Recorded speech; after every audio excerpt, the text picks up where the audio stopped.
It's a terrifying night for Stefan, and he isn't the only one in desperate need of help. The east end of Freeport, Grand Bahama, is nearly completely submerged. As residents struggle to find higher ground, Deshaun learns that friends are trapped in their attic.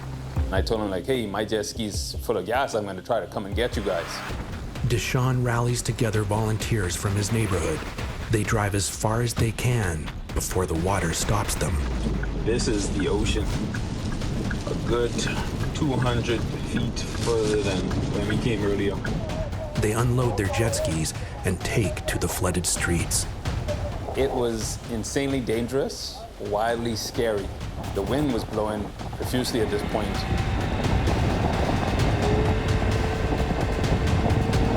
The rain pretty much felt like small rocks just pounding at you.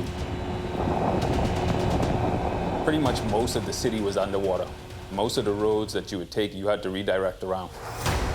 As Deshaun battles to find a route to reach his friends on Grand Bahama, the worst of the storm miraculously passes New Providence. For the grace of God, we were spared. Some poles on the ground, some flooding, no major catastrophes like other hurricanes. For Chela, all of their efforts through the night have been worth it. My love for dogs started since I was a child. They don't want nothing in return. As long as you treat them good, it's mind-blowing. These animals, they are so loving. While Chela and the dogs are out of the woods, Deshaun and the volunteers are battling unrelenting hurricane conditions on Grand Bahama. He manages to get his friend's family to safety, but the ordeal reveals the desperate situation for many. I found some young guys outside pleading for help for some people. There was a lady and her daughter just on the top of her car, just sitting out in the middle of the storm. And nearby, there was one woman that had a newborn baby in a styrofoam cooler. When I found her, the baby was staying afloat in this because the water levels, they were in the house. The house water was about 5-6 feet, and a pregnant lady in one house. And so after I saw this, I told one of my guys that went with me to do the rescues, let's clear the neighborhood. As word spreads of their rescue efforts, more volunteers join in. But no one is aware that Stefan and Coco are still trapped in their attic. No food, no water, can't sleep because I have to watch the water. I have to stay up, like, doing this. I couldn't lay down flat, so I had to stand, stay like a pose, like a Coco was right there, trembling and wondering what happening too. Why she up here? She trembling, and I just hug her and put her next to me.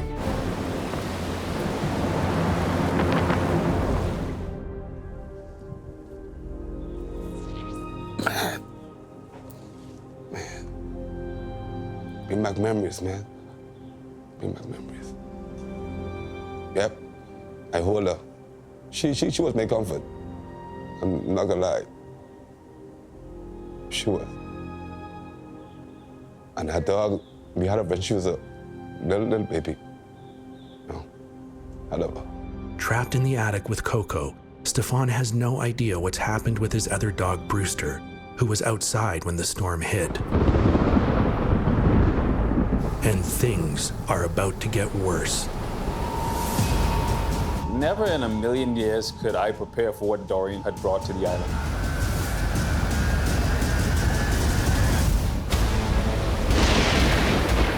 Around the world, the total impact of hurricanes like Dorian are hitting in unexpected ways. But on the island of Grand Bahama, as water levels continue to rise, a nightmare scenario unfolds. Late on September 1st, Dorian stalls just north of Grand Bahama. Typically, hurricanes move at a speed of maybe 8 to 12 kilometers per hour. Now, what happened, though, was very unfortunate because it slowed right down. Like a cork floating along a river, hurricanes are pushed along by ocean winds. If the winds slow down, the hurricane can stall. In the case of Dorian, it slowed to just 1 kilometer an hour. You could walk faster than this hurricane moved. It spun around hour after hour and just obliterated the island's Dorian stalls for 40 hours, lashing the islands of Grand Bahama and nearby Great Abaco with rain, waves, and winds as high as 295 kilometers an hour. Deshawn, Jensen, and a team of 40 jet skiers and boaters battle the storm in search of survivors. At this point, we would have had, I think, anywhere from 200 to 300 just random people calling our phones and sending us messages requesting people to be rescued. Jensen is shocked by what he sees. One of the rescues I remember was rescuing an infant from out of ceiling. I was able to, punch the ceiling open at a certain angle where I was able to get the baby out. And there were some people that were in life and death situations, and so that's what kind of kept us going. Just knowing that we were in a position to help. Still trapped in his attic, with no food or water, exhausted and hungry, Stefan struggles to remain hopeful. Through all the hurricane, I didn't sleep. I just stayed up for 3 days. They didn't eat, just praying and sobbing, all night, Thank God. But I pray, Lord, that, this is the way I'm supposed to die, This is the way I'm coming to die, not like this, As Stefan's hopes for rescue shrink, Dorian finally begins to move north. And Deshawn returns home to assess the damage. When I came home, I was just in awe, just like very saddened because, I wasn't sure where to go to next.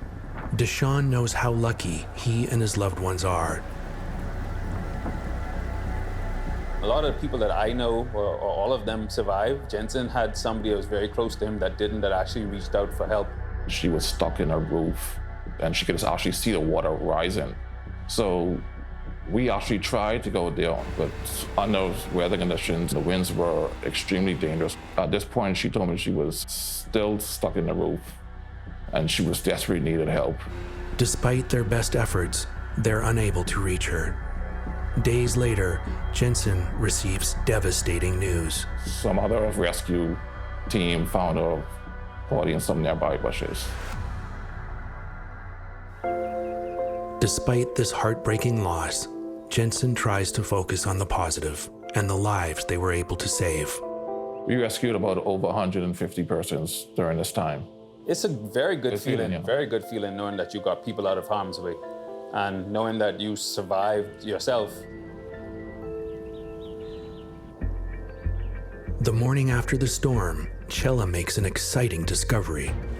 After we clean up the debris at the refuge, I went to a coffee shop looking for internet because I needed to know what was happening. I needed for my family to know that we were okay. The owner lets her in on some incredible news. The storm has created a remarkable opportunity for Chella's dog rescue. He said, Chella is crazy. Check the fundraiser, check the pages. Your pictures went viral. It's everywhere, everybody is sharing it. I never, in a million years, I thought that those pictures were gonna be a sensation. It was insane. Donations for the refuge pour in. People around the world work to help rehome the dogs. Everybody all of a sudden knew of my dogs. I was able to send 79 dogs in 2 days to rehome. And pretty much everybody by now has been adopted. That was the good news about the hurricane. It took a major devastation for my dogs to find a window of opportunity to leave the Bahamas.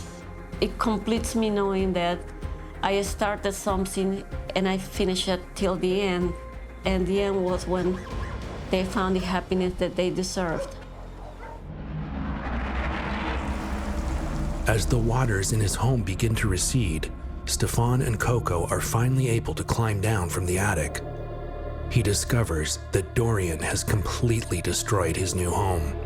The wall went when I came down. I see this big open bright light. I said, wow. Then when I look around, I see my neighbors, them, and other places, them, their wall down too. Stefan knows he's lucky to be alive. Coco did save my life because she was there with me, and I was holding her, and I was crying too, As soon as the water came down, my wife came over here on the family to check up on me, you know. My sisters, my family all came over, you know, checking up on me. Friends, close friends, you know, came over. Man, a lot of hugs.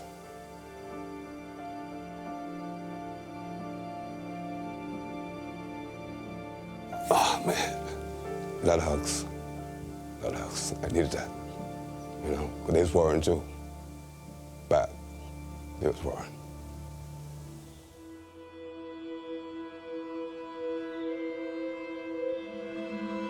Hurricane Dorian leaves the islands of Grand Bahama and Great Abaco devastated. If the categories of storms were extended at 295 kilometers an hour, Dorian would be classified as a Category 6 hurricane. When storms are particularly deadly or costly, their names can be retired, never to be used again.